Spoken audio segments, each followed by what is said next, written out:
제26장.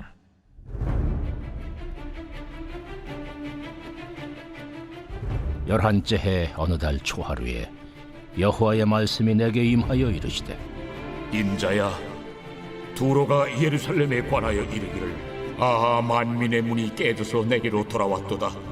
그가 황폐하였으니 내가 충만함을 얻으리라 하였도다. 그러므로 주 여호와께서 이같이 말씀하셨느니라. 두로야, 내가 너를 대적하여 바다가 그 파도를 굽이치게 함같이 여러 민족들이 와서 너를 치게 하리니, 그들이 두로의 성벽을 무너뜨리며 그 망대를 헐 것이요, 나도 티끌을 그 위에서 쓸어버려 맨바위가 되게 하며 바다 가운데 그물 치는 곳이 되게 하리니, 내가 말하였음이라. 그가 이방의 노략거리가 될 것이요, 들에 있는 그의 딸들은 칼에 죽으리니, 그들이 나를 여호와인 줄을 알리라. 내가 왕들 중에 왕, 곧 바벨론의 느부갓네살 왕으로 하여금 북쪽에서 말과 병거와 기병과 군대와 백성의 큰 무리를 거느리고 와서 두로를 치게 할 때에, 그가 들에 있는 너희 딸들을 칼로 죽이고 너를 치려고 사다리를 세우며 토성을 쌓으며 방패를 갖출 것이며, 공성틀을 가지고 내 성을 치며 도끼로 망대를 찍을 것이며, 말이 많음으로 그 티끌이 너를 가릴 것이며, 사람이 무너진 성 구멍으로 들어가는 것 같이 그가 내 성문으로 들어갈 때에 그 기병과 수레와 병거의 소리로 말미암아 내 성곽이 진동할 것이며, 그가 그 말급으로 내 모든 거리를 밟을 것이며, 칼로 내 백성을 죽일 것이며, 내 견고한 석상을 땅에 엎드러뜨릴 것이며, 내 재물을 빼앗을 것이며, 내가 무역한 것을 노략할 것이며, 내 성을 헐 것이며, 내가 기뻐하는 집을 무너뜨릴 것이며, 또 내 돌들과 내 제목과 내 흙을 다 물가운데에 던질 것이라. 내가 내 노래소리를 그치게 하며 내 숨소리를 다시 들리지 않게 하고, 너를 맨 바위가 되게 한즉 내가 금을 말리는 곳이 되고 다시는 건축되지 못하리니 나 여호와가 말하였음이니라. 주 여호와의 말씀이니라.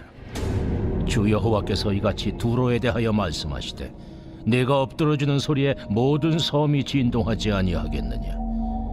곧 너희 가운데에 상한 자가 부르짖으며 죽임을 당할 때에라. 그때에 바다의 모든 왕이 그 보좌에서 내려 조복을 벗으며 수놓은 옷을 버리고 떨림을 입듯 하고, 땅에 앉아서 너로 말미암아 무시로 떨며 놀랄 것이며, 그들이 너를 위하여 슬픈 노래를 불러 이르기를, 항해자가 살았던 유명한 성읍이여, 너와 너의 주민이 바다 가운데 있어 견고하였도다. 해변의 모든 주민을 두렵게 하였더니 어찌 그리 멸망하였는고. 내가 무너지는 그날에 섬들이 진동할 것이며, 바다 가운데의 섬들이 내 결국을 보고 놀라리로다 하리라. 주 여호와께서 이같이 말씀하셨느니라. 내가 너를 주민이 없는 성읍과 같이 황폐한 성읍이 되게 하고, 깊은 바다가 내 위에 오르게 하며 큰 물이 너를 덮게 할 때에, 내가 너를 구덩이에 내려가는 자와 함께 내려가서 옛적 사람에게로 나아가게 하고, 너를 그 구덩이에 내려간 자와 함께 땅 깊은 곳, 예로부터 황폐한 곳에 살게 하리라. 내가 다시는 사람이 거주하는 곳이 되지 못하리니 살아있는 자의 땅에서 영광을 얻지 못하리라.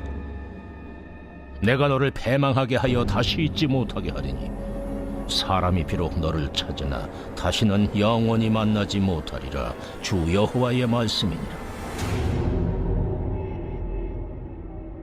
오늘의 말씀 에스겔 26장의 말씀입니다. 오늘 보신 에스겔 26장은 두로에 대한 하나님의 심판에 대해 기록되어 있습니다. 앞장인 25장에는 에스겔 선지자는 팔레스틴 중부 지방에 위치한 네 이방 나라, 즉 암몬, 모함, 에돔, 블레셋의 파멸을 선포하고 있습니다. 그리고 계속해서 오늘 26장부터 28장에 이르기까지는 두로의 멸망을 선포하고 있습니다. 그 가운데 26장에서는 하나님께 패역한 두로가 멸망할 것을 예언하고 있고, 27장에는 비참한 운명에 처한 두로에 대한 애가가 기록되어 있으며, 28장에는 강성했던 두로 왕의 멸망에 대하여 예언이 기록되어 있음을 우리는 알 수 있습니다.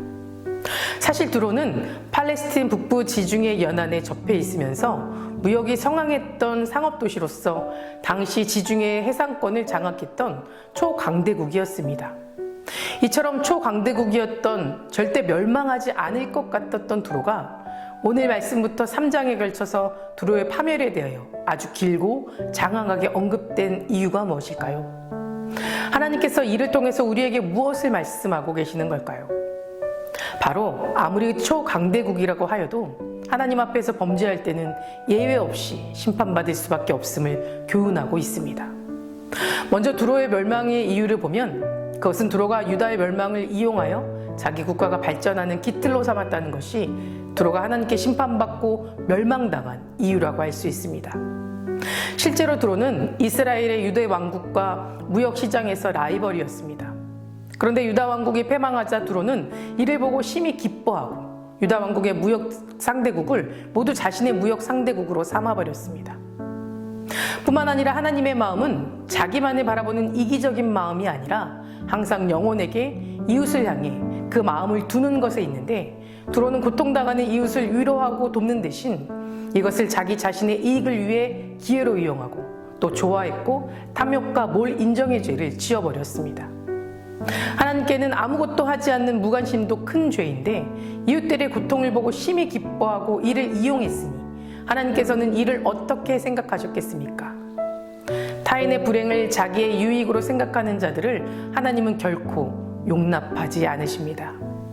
성경에는 성공적인 삶, 축복된 삶을 살아간 사람들에 대해서도 언급하고 있지만 제약된 삶, 불안하여 실패한 삶, 파멸을 향해 나아가는 사람들에 대한 이야기도 언급되어 있습니다.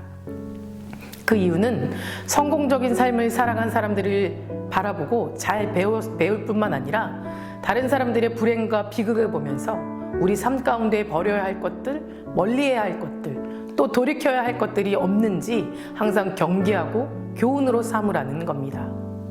우리 안에 두로가 가졌던 이 죄가 조금이라도 들어오지 않기를 늘 경계하며 살아가게 된다면 하나님이 이끄시는 형통한 삶, 온전하고 축복된 삶을 살게 될 줄 믿습니다.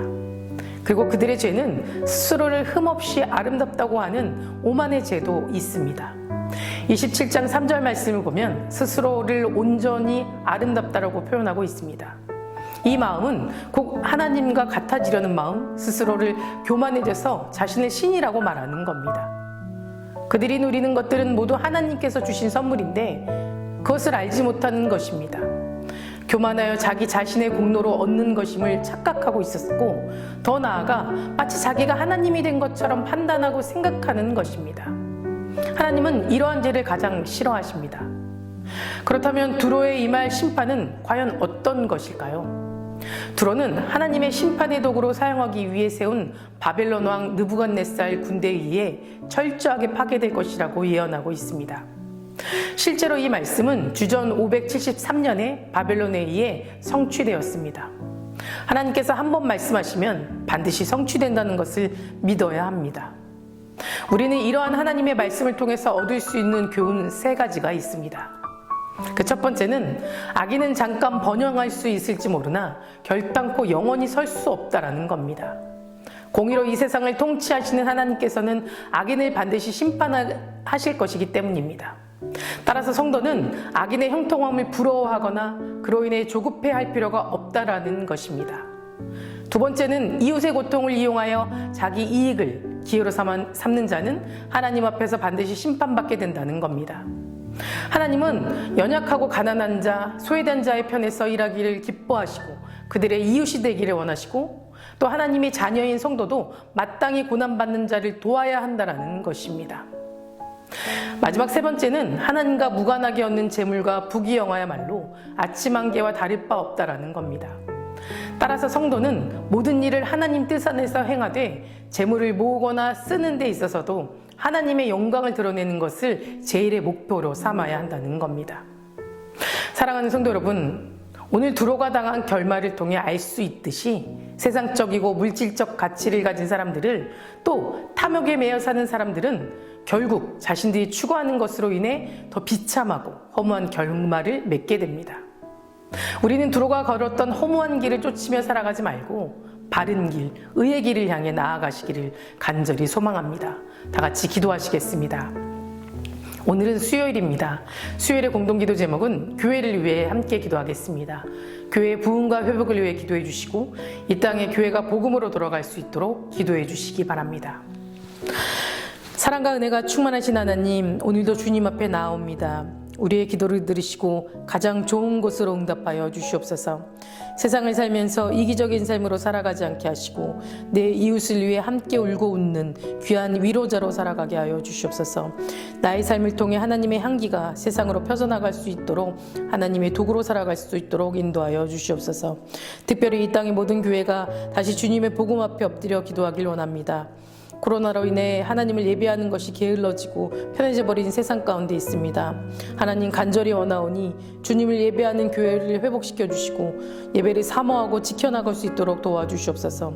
모든 교회가 영혼 구원의 사명을 잘 감당하게 하시고 날마다 말씀 앞에 새로워지게 하셔서 하나님에게 이웃에게 사랑받는 교회 되게 하시옵소서. 담임 목사님 사역 가운데 성령님 함께하여 주실 줄 믿습니다. 계획하시고 준비하시는 모든 사역 가운데 하나님이 능력 나타나게 하여 주시고 함께 동행하여 중보하는 자들을 세워 주시옵소서.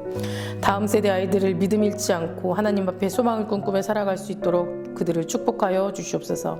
암으로 치유받고 있는 박재순 권사님, 윤영 권사님, 김정수 집사님, 오유미 성도, 박서연 청년, 유경민 청년 깨끗이 치유해 주시고 끝까지 소망을 붙잡고 살 수 있도록 지켜주시옵소서.